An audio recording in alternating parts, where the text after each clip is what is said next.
बिस्मिल्लाहिर्रहमानिर्रहीम। अस्सलाम वालेकुम नाज़रीन, आप यूट्यूब चैनल देख रहे हैं। मैं इमरान खान हूँ। फ्लड्स की सूरत हाल क्या है और कितना नुकसान हुआ और उस पर हुकूमत क्या इकदाम कर रही है, इस पर हम बात करते हैं। लेकिन आर्मी चीफ से एक मुलाकात की सुहेल वड़ाइच ने।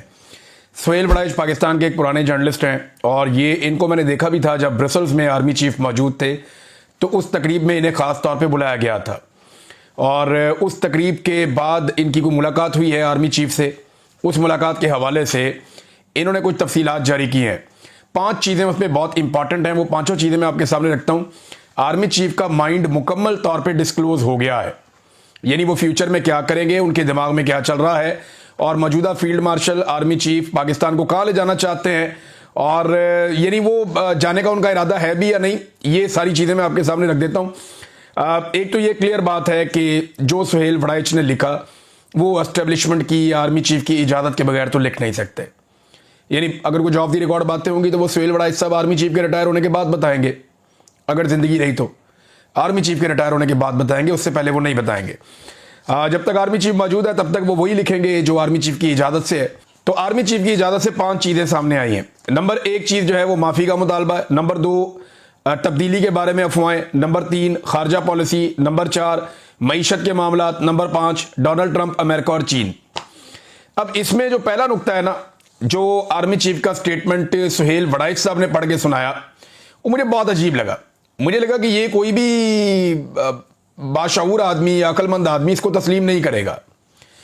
यानी सियासी हवाले से एक सवाल किया सुहेल वड़ाइच ने। सियासी हवाले से किए गए सवाल पे आसिम मुनीर ने कहा कि सियासी मसालियत सच्चे दिल से माफ़ी मांगने से मुमकिन है। इस हवाले से उन्होंने स्टेज पर कुरान पाक की आदम की तख्लीक और शैतान के किरदार के हवाले से आयात का मतन और तर्जमा बताया, जिससे वादे होता था कि शुरू में फरिश्तों को आदम से मसला था, मगर खुदा ने आदम को तख्लीक किया तो सवाए शैतान के, इबलीस के, सब फरिश्तों ने इंसान को खुदा का हुक्म और करिश्मा समझकर कबूल कर लिया। गोया माफ़ी मांगने वाले फरिश्ते रहे और माफ़ी ना मांगने वाला शैतान बन गया। अब ये पाकिस्तान तहरीक इंसाफ के बारे में आर्मी चीफ फील्ड मार्शल का माइंड डिस्क्लोज कर रहे हैं सुहेल वड़ाइच साहब, कि वो ये समझते हैं कि जैसे अल्लाह ताला ने कहा कि माफ़ी मांगो और इबलीस ने, शैतान ने माफ़ी नहीं मांगी और बाकी सब जिन्होंने माफ़ी मांग ली वो फरिश्ते हो गए और जिसने माफ़ी नहीं मांगी वो शैतान हो गया। और इस पर उन्होंने कुरान पाक का हवाला दिया आर्मी चीफ ने। अब सवाल यह है कि क्या सारा कुरान पाक इमरान खान और पाकिस्तान तहरीक इंसाफ के खिलाफ उतरा है? क्या कुरान पाक की कोई आयत आपको यह नहीं बताती कि जुल्म नहीं करना, चादर और चार दीवारी का तकद्दुस पामाल नहीं करना, जबरी तौर पे इंसानों को लापता नहीं करना, बेगुनाहों का खून नहीं बहाना, जुल्म जबर और फस्तायत नहीं करनी, ईमानदार रहना है, बेईमानी नहीं करनी, लोगों का मैंडेट चोरी नहीं करना, अमानत में खयानत नहीं करनी, रिश्वत, सिफारिश और चोरों डाकुओं का साथ नहीं देना, गवाही हमेशा सच्ची देनी है, झूठ नहीं बोलना? क्या ये सारी चीज़ें, हक के साथ खड़े होना, ये सारा कुछ कुरान पाक में नहीं लिखा हुआ? या पूरा कुरान पाक जो है वो पाकिस्तान तहरीक इंसाफ और इमरान खान के बारे में ही आपने आर्मी चीफ ने सुनाना है लोगों को? अब जब भी कभी वो कुरान पाक का हवाला देते हैं पाकिस्तान तहरीक इंसाफ पे अटैक होता है। अब ये आप गौर करें ना कि इमरान खान इसलिए शैतान है, इनके बकौल, सुहेल वड़ाइच के बकौल आर्मी चीफ कह रहे हैं कि उसने इबलीस की तरह माफ़ी नहीं मांगी और मुराद रास या फैजुल हसन चौहान या अंदलीब अब्बास या फारूक हबीब या और बहुत सारे, परवेज खटक, महमूद खान, ये बहुत सारे बाकी लोग जो हैं जिन्होंने माफ़ी मांग ली वो फरिश्ते बन गए और आप खुदा बन गए। वो तो अल्लाह ताला के कहने पर माफ़ी मांगी थी। इस तरह तो हज़रत इमाम हुसैन रज़ी अल्लाह अन्हु के सामने भी रास्ता रखा गया कि माफ़ी मांगो, या आप सर नीचे झुकाओ, या तस्लीम करो, या पीछे हटो, तो उन्होंने कहा नहीं, सवाल ही पैदा नहीं होता, मैं यहां कंप्रोमाइज नहीं करूंगा। वो खड़े हो गए। तो दूसरी तरफ से ये मिसाल दी जा सकती है। तो यहां इस्लाम को, मजहब को, दीन को इसके बीच में यूं लेकर आना यह नामुनासिब है। इस वक्त ताकत आपके पास है, आप जो चाहे कर सकते हैं, लेकिन कुरान पाक को बीच में लाकर यह कहना कि एक सियासी जमात और उसके पैरोकार जो माफी नहीं मांग रहे वो शैतान है। अब मैं अगर कुछ सवालात पूछूं कि एक, चलें ये मान लें थोड़ी देर के लिए कि पाकिस्तान तहरीक इंसाफ के लोगों ने गुस्से में आकर जब इमरान खान साहब को गैर कानूनी तौर पे गिरफ्तार करके घसीटा गया और मारा गया, तो तहरीक इंसाफ के लोगों ने गुस्से में आकर کچھ فوجی مقامات کے اوپر اٹیک کر دیا, کچھ پتلے توڑ دیے, کچھ جگہ پہ آگ لگا دی, کچھ توڑ پھوڑ کر دی, کچھ شیشے توڑ دیے, کوئی مور چوری کر کے لے گیا, کوئی اس طرح کی حرکتیں کی انہوں نے. تو اس پہ تو آپ کہہ رہے ہیں انہیں معافی مانگنی پڑے گی ورنہ وہ شیطان بن جائیں گے, کیونکہ خدا کے کہنے پہ شیطان نے معافی نہیں مانگی تھی. لیکن کیا کسی ڈکٹیٹر نے آج تک معافی مانگی ہے اس ملک میں مارشل لا لگانے پر؟ کیا وہ فرشتے ہیں ابھی بھی؟ سوال یہ ہے کہ منشیات سے لے کر کلاشن کوف تک اور کلاشن کوف سے لے کر خود کش بمبار تک ملک میں کون لے کر آیا؟ یہی ڈکٹیٹرز لے کر آئے. کیا کسی ایک ڈکٹیٹر نے, جو ملٹری ڈکٹیٹر ہے, اس نے معافی مانگی آج تک؟ آدھا ملک توڑ دیا, اس کی معافی مانگی آج تک؟ بدترین سرنڈر پاکستان کی نہیں دنیا کی تاریخ میں کیا, 90,000 قیدی بنا دیے, اس کی معافی مانگی آج تک کسی نے؟ قائد اعظم کی بہن کو بدترین رسوا کیا گیا, اس کی معافی مانگی آج تک کسی نے؟ ملک کو غیروں کے ہاتھوں جو ہے وہ یرغمال بنا لیا گیا, کسی نے معافی نہیں مانگی. اور غیروں کی جنگ میں پاکستان کو دھکیل دیا گیا, کسی نے معافی نہیں مانگی. ڈالروں کی خاطر اپنے بیٹے اور بیٹیوں کو پکڑ کر امریکہ کے حوالے کیا گیا, اس پر کسی نے معافی مانگی؟ پاکستان میں حکومتیں بنائی اپنی مرضی سے اور حکومتیں گرائی اپنی مرضی سے, اس پر کسی نے معافی مانگی؟ پارلیمان پر حملہ کیا گیا, عدلیہ پر حملہ کیا گیا, ہزاروں گھروں کی چادر اور چار دیواری کو پھلانگ گئے, کیا کسی نے معافی مانگی؟ خواتین کو سڑکوں پر گھسیٹا گیا, عام شہریوں کو اپنے سیاسی فائدوں کے لیے جبری طور پہ لاپتہ کیا گیا, امن انسانوں کے اوپر صرف احتجاج کرنے پر براہ راست گولیاں ماری گئیں, ایک سابق وزیر اعظم پہ لگ بھگ 200 کے قریب مقدمے کر دیے گئے. کیا کسی نے آج تک معافی مانگی؟ یہ معافی صرف عمران خان نے مانگنی ہے اور جرائم صرف عمران خان نے کیے ہیں. بھائی جس وقت 9 مئی ہو رہا تھا اس وقت عمران خان صاحب خود حراست میں تھے اور انہیں فوج کے ادارے رینجرز نے گرفتار کیا تھا غیر قانونی طور پہ, جسے سپریم کورٹ آف پاکستان نے اس گرفتاری کو غیر قانونی اور غیر آئینی قرار دیا تھا. اس کے اوپر لوگوں نے احتجاج کیا, پھر جو ہوا وہ آپ کے سامنے. اب پی ٹی آئی یہ کہتی ہے کہ جناب وہ فالس فلیگ آپریشن تھا, جبکہ آپ یہ کہتے ہیں وہ پاکستان تحریک انصاف نے کیا تھا, معافی مانگے.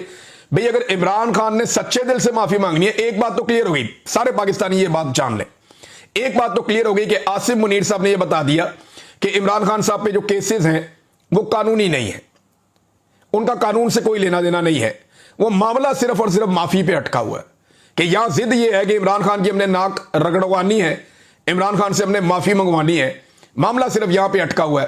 اور وہ شیر کا بچہ جیل میں معافی نہیں مانگ رہا, اس کو روزانہ تنگ کرتے ہیں, تنگ و تاریخ جگہ کے اوپر رکھا ہوا ہے, اس کو باہر نکلنے کو نہیں دیتے, اس کو سہولیات اس سے چھین لیتے ہیں, کبھی بجلی بند کر دیتے ہیں, کبھی انفارمیشن بند کر دیتے ہیں, کبھی ملاقاتیں بند کر دیتے ہیں, اس کے بیٹوں سے بھی اس کی بات نہیں کرواتے. تو یہ جو ساری صورتحال پیدا کی جا رہی ہے صرف اس لیے ہے کہ اس میں کوئی آئین اور کوئی قانون نہیں ہے. قید تنہائی میں اس آدمی کو رکھا ہوا ہے, اس میں کوئی آئین اور کوئی قانون نہیں ہے. یہ سارا معاملہ ایک ضد کا ہے اور انا کا ہے کہ معافی چاہیے عمران خان کی. تو اب اپنا مائنڈ ڈسکلوز کیا آرمی چیف نے کہ سچے دل سے عمران خان صاحب معافی مانگے تو تب جا کے معاملہ آگے بڑھے گا. یعنی لب لباب اس کا یہی ہے کہ سیاسی مصالحت کا ایک ہی طریقہ ہے, ورنہ ملک میں, اور یہ سیاست میں مداخلت کی بدترین اگزامپل ہے. آج کے بعد اگر D G I S P R کہے یا کوئی اور کہے کہ فوج کا سیاست میں کوئی تعلق نہیں ہے, تو کم سے کم army chief field marshal Asim Munir sahib کا تو بدترین تعلق سیاست کے ساتھ ہے. یہ ثابت کیا کس نے؟ سہیل وڑائچ صاحب نے, اور آرمی چیف سے ملاقات کے بعد ثابت کیا کہ سیاسی مصالحت میں بھی ان کی ڈیمانڈ ہے کہ ایک سچے دل سے معافی مانگے ایک بندہ. تو یہ تو سیاست کے اندر بدترین کردار ہے, اس کو کوئی کچھ کیا نام دے. اچھا ایک اور انہوں نے کہا جی کہ تبدیلی کے بارے میں جو افواہیں پھیلائی جا رہی ہیں, یہ تبدیلی کیا ہے اس بارے میں کچھ لوگ کہتے ہیں کہ آرمی چیف کو جناب کوئی بنا دیا جائے گا صدر پاکستان, کوئی کہتے ہیں جی شاید آرمی چیف ریٹائر ہو جائیں گے تو نیا آرمی چیف آ جائے گا. تو الگ الگ چیزیں, لیکن انہوں نے کہا تبدیلی کے بارے میں جو افواہیں آ رہی ہیں, حکومت اور مقتدرہ کا مطلب ہے اسٹیبلشمنٹ, حکومت اور اسٹیبلشمنٹ دونوں کے مخالفین پھیلا رہے ہیں کہ جناب تبدیلی کی کوئی افواہیں ہیں. دیکھیں یہ تو کلیئر ہے کہ آرمی چیف نے ایکسٹینشن لینی ہے, اور موجودہ نظام اس قدر بوٹ پالش کر رہا ہے کہ اگر نواز شریف نے اپنے پیروں پہ کھڑے ہونے کا فیصلہ نہ کیا تو یہ ایکسٹینشن تو انہیں دینی پڑ جائے گی. اور اس کا بندوبست 1 سال پہلے ہی ہو گیا تھا, 3 سال کی مدت کو 5 سال کرنے کے بعد. خارجہ پالیسی پہ بھی آرمی چیف نے بات کی. اچھا یہ بھی وہ ڈومین ہے جس کے اندر ان کا کوئی اختیار ہی نہیں ہے, نہ آئین اس کی اجازت دیتا ہے, نہ قانون اس کی اجازت دیتا ہے کہ ایک آرمی چیف سیاسی معاملات میں مداخلت کرے. تو اوپر جتنا میں نے آپ کو بتایا وہ ساری سیاسی معاملات میں مداخلت ہے. اور اب جو ہے وہ تبدیلی کے بارے میں, یعنی ان کا کیا کام ہے ان چیزوں سے, ان کا کام دفاع کے ساتھ ہے. फिर खारजा पॉलिसी। अब खारजा पॉलिसी में हमारे आर्मी चीफ का क्या रोल है?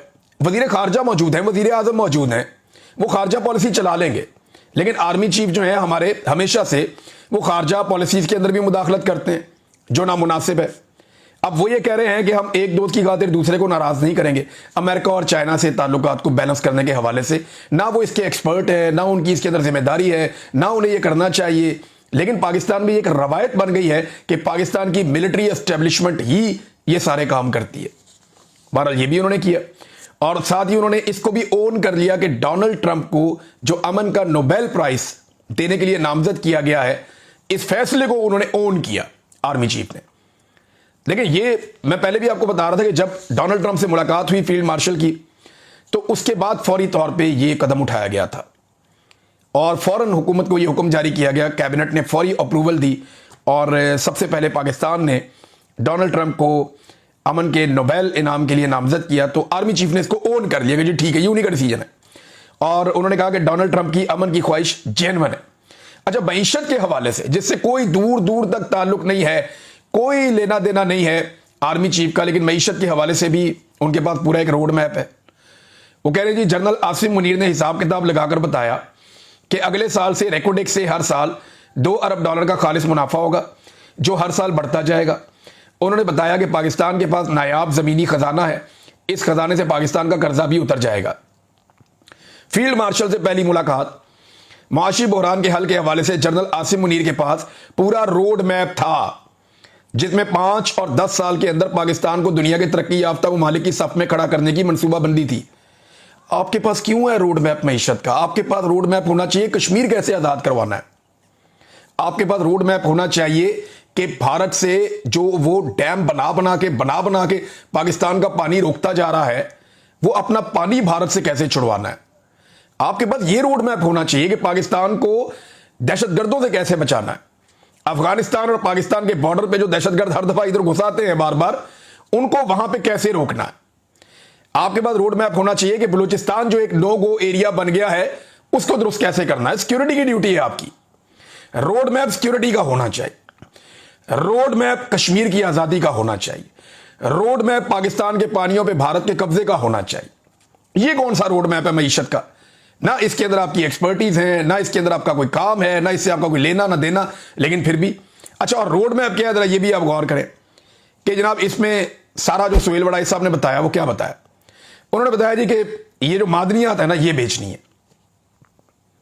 यानी रोड मैप ये है पाकिस्तान की तरक्की का कि पाकिस्तान के जो कुदरती वसाइल से अल्लाह ताला ने माला माल किया है, वो वसाइल हमने गैरों को बेच देने। यानी एक चीज हमने 10 रुपए की बेचनी है और उन्होंने उसको 100 रुपए का कर लेना ले जाके। तो पाकिस्तान को क्या मिला? 10 रुपए।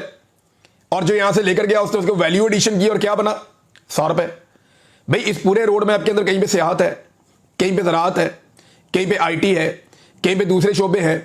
किसान तबाह बर्बाद हो गया, मईशत का बेड़ा गर्क हो गया, ताजर काम नहीं कर पा रहे, इंपोर्ट एक्सपोर्ट पाकिस्तान का बैलेंस ही क्रिएट नहीं हो पा रहा। साथ ही साथ जो है वो आपके जो ताजिर हैं, जो मैन्युफैक्चरर्स हैं, वो बेचारे परेशान है। कॉस्ट ऑफ प्रोडक्शन कहां से कहां जा रही है, बिजली और फ्यूल की प्राइस कहां पहुंच गई है। तो रोड मैप तो इन चीजों का होना चाहिए था, अगर होना चाहिए था तो। अव्वल तो काम ही नहीं है ये चीजें दुरुस्त करनी। घर का सामान बेचकर या अपने घर का जेवर बेचकर, ये जेवर है ना पाकिस्तान का जो अल्लाह ताला ने दिया हुआ है, ये वक्त आने पे हमारे काम आएगा। तो ये और कैसे काम आएगा? देखिए, इसके 2 तरह आप काम ले सकते हैं। या तो ये मादनियात आप औने पौने बेच दें, या आप पाकिस्तान को आहिस्ता आहिस्ता अपने पैरों पे खड़ा करें, पाकिस्तान के अंदर इंडस्ट्री लगाएं, इस मादनियात को पाकिस्तान की इंडस्ट्री इस्तेमाल करे। ये जो 10 रुपए वाली चीज है, इसको पाकिस्तान 1000 रुपए की करके बेच सकता है। फ्यूचर का सारा फ्यूल है ये जो रेयर अर्थ मिनरल्स है, इसके पीछे दुनिया पागल है। अगर दुनिया इससे बेशुमार पैसा बना सकती है तो पाकिस्तान क्यों नहीं बना सकता? हमने जरूर औने पौने इसको रॉ मटेरियल के तौर पे बेचना है। हमें इंतजार करना चाहिए उस वक्त का और इन असासों को संभाल के रखना चाहिए। पाकिस्तान की मईशत को ऊपर उठाना चाहिए। हाँ ठीक है, जरूरत के तहत आप कुछ चीजें बेच सकते हैं कि फिलहाल हमें इसमें से निकलना है, हम इतना बेच लेते हैं, लेकिन एक बड़ा हिस्सा हम सेफ रखेंगे। लेकिन मुझे उसकी कोई उम्मीद नजर नहीं आ रही। बहरहाल मईशत का भी एक रोड मैप है आर्मी चीफ के पास। और ये जनाब सुहेल वड़ाई साहब ने पूरी कहानी सुना दी। अब सुहेल वड़ाई साहब ने पूरी कहानी सुनाई ना, आर्मी चीफ ने बड़ी लंबी चौड़ी बातें की हैं। इसके अंदर एक बंदे ने तारीफ की आर्मी चीफ की तरफ, वो भी मैं बता दूं। उन्होंने कहा जी सदियों बाद कोई ऐसा मौका आया, یعنی اس میں ان کے ہاتھوں کو چوما ایک شخص نے اوورسیز نے اور جھک کر چوما, یہ بھی سہیل وڑائچ صاحب نے بتایا.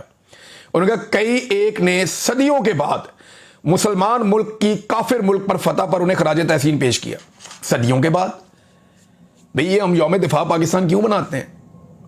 یہ تو 1965 کا ایک دن ہم منا رہے ہوتے ہیں ہر سال کہ یوم دفاع پاکستان ہے, پاکستان نے بھارت کو شکست دی تھی. تو وہ جو فتح کے دعوے تھے سارے جھوٹے تھے, جو اب سہیل وڑائچ صاحب نے اس کو فتح قرار دے دیا, اور پہلے صدیوں پہلے کوئی مسلمان ملک کسی کافر ملک سے کوئی نہیں جیتا. بھئی یہ عجیب کہانی انہوں نے سنا دی سہیل وڑائچ صاحب نے. ابھی 4 سال پہلے آذربائیجان نے, جیسے پاکستان کے اور انڈیا کے بیچ میں ایک کشمیر کا ایشو ہے نا بہت پرانا, اسی طرح آذربائیجان اور آرمینیا جو ایک غیر مسلم ملک ہے, آذربائیجان ایک مسلم ملک ہے, ان دونوں کے بیچ میں بھی ایک ایشو تھا کشمیر طرح کا جسے کہتے تھے کاراباغ. تو آذربائیجان نے ابھی 4 سال پہلے چھین لیا وہ پورا صوبہ اور اپنے ملک کا اسے حصہ بنا لیا. تو وہ مسلمان ملک نہیں ہے, اس کو وہ فتح نہیں ملی. تو یہ تاریخ سے نابلد لوگ ہیں, انہیں بالکل نہیں پتا, ابھی ریسنٹ ہسٹری نہیں پتا کہ ابھی ابھی ایک فتح ہوئی ہے, اور ابھی جو ہے وہ ایک مسلمان ملک نے ایک بہت بڑا علاقہ خالی کروایا ہے.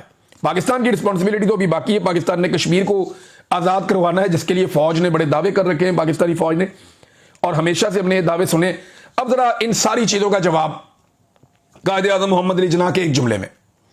قائد اعظم محمد علی جناح نے فرمایا تھا, اور یہ ایئر مارشل اصغر خان نے اپنی کتاب میں ایک واقعے کا ذکر کیا, جس کے مطابق 14 اگست 1947 کو ایک استقبالیہ کے دوران ایک فوجی آفیسر کرنل اکبر خان نے قائد اعظم سے کہا کہ برطانوی افسروں کی بجائے مسلمان افسروں کو ترقی دے کر کلیدی عہدوں پر فائز کیا جائے. پہلے دن سے ہی کام چک دیا تھا انہوں نے. یہ کرنل اکبر خان نے مشورہ دیا قائد اعظم کو. تو قائد اعظم نے اس آفیسر کو مخاطب ہوتے ہوئے کہا کہ مت بھولو کہ تم ریاست کے ملازم ہو, تم پالیسی نہیں بناتے, ہم عوام کے نمائندے فیصلہ کرتے ہیں کہ ملک کو کیسے چلانا ہے. تمہارا کام صرف اپنے سول حاکموں کے فیصلوں پر عمل کرنا ہے. قائد اعظم نے پاکستان ڈیفنس کونسل کی منظوری دی, جس کا ایک اجلاس 5 ستمبر 1947 کو ہوا.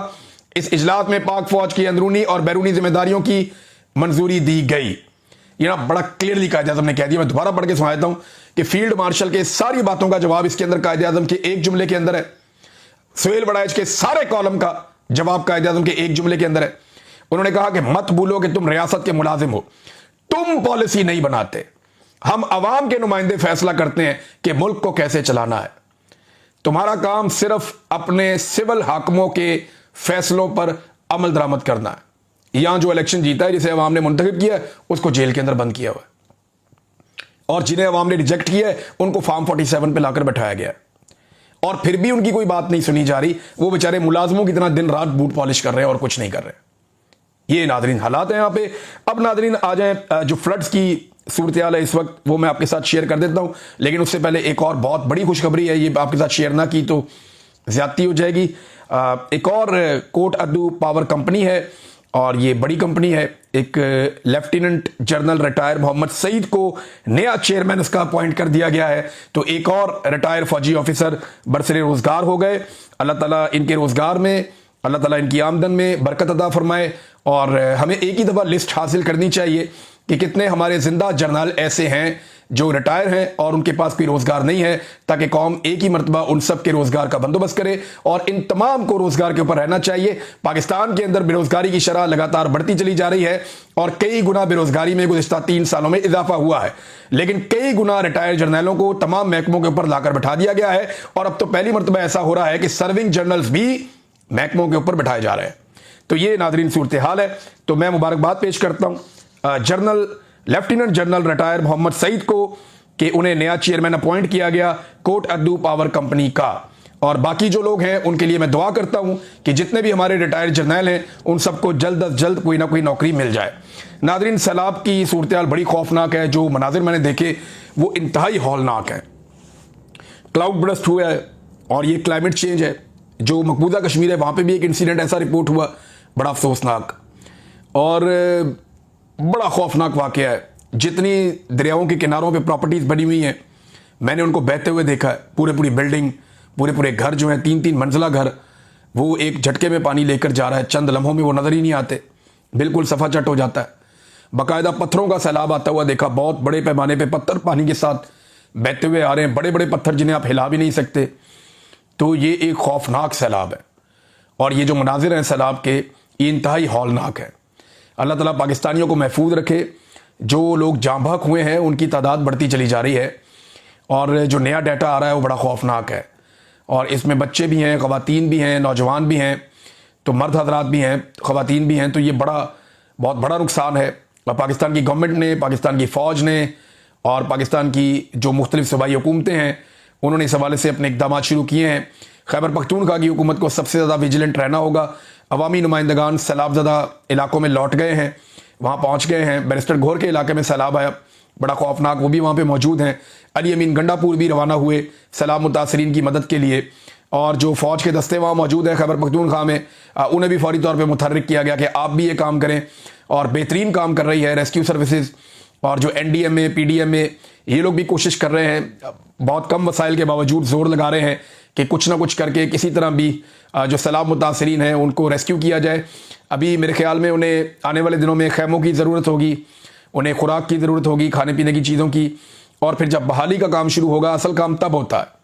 ये घर टूट गए हैं, बह गए हैं और ये सैकड़ों मकानात हैं, इनकी दोबारा तामीर के लिए फ़ंड्स चाहिए होंगे, पैसा चाहिए होगा और इन लोगों को मदद देनी होगी और इनकी तामीर दोबारा करने के लिए हुकूमत खैबर पख्तूनख्वा को और हुकूमत पाकिस्तान को बड़े फ़ंड्स जारी करने पड़ेंगे और उन फ़ंड्स को मकामी नुमाइंदगान के ज़रिए से सही तरीके से खर्च किया जाए। क्योंकि देखें, अरबों रुपया आया था जो सिंध में खर्च किया जाना था 2022 के सैलाब के बाद। आज 3 साल गुजर गए हैं। एक अगर 2 कनाल का भी घर आप बनाए ना, बड़ा घर, तो 8 माह में 10 माह में आपका बन जाता है पाकिस्तान में। लेकिन 3 साल हो गए, आज तक वहां गरीबों के घर नहीं बन सके दोबारा। लोग अपनी मदद आपके तहत घर बना रहे हैं। जो सरकार के पास पैसा आया वो कहां खर्च हो गया आज तक किसी को पता ही नहीं है। वो गरीब लोगों के नाम पे इकट्ठा किया हुआ पैसा था, बाहर से भी फंड्स आए थे और वो सारे फंड अल्लल्ले तल्लल्लों में और इधर उधर इन्होंने उड़ा दिए और पता नहीं किसकी जेब में गया पैसा। गरीब आदमी को तो कुछ नहीं मिला। अब यहां पे एक पूरा चेक एंड बैलेंस होना चाहिए। ये सारा पैसा जो है वो गरीबों को मिलना चाहिए और उनके घरों की तामीर के ऊपर खर्च होना चाहिए। अब तक के लिए इतना ही। अपना ख्याल रखिएगा, अपने इस चैनल का भी। अल्लाह हाफ़िज़।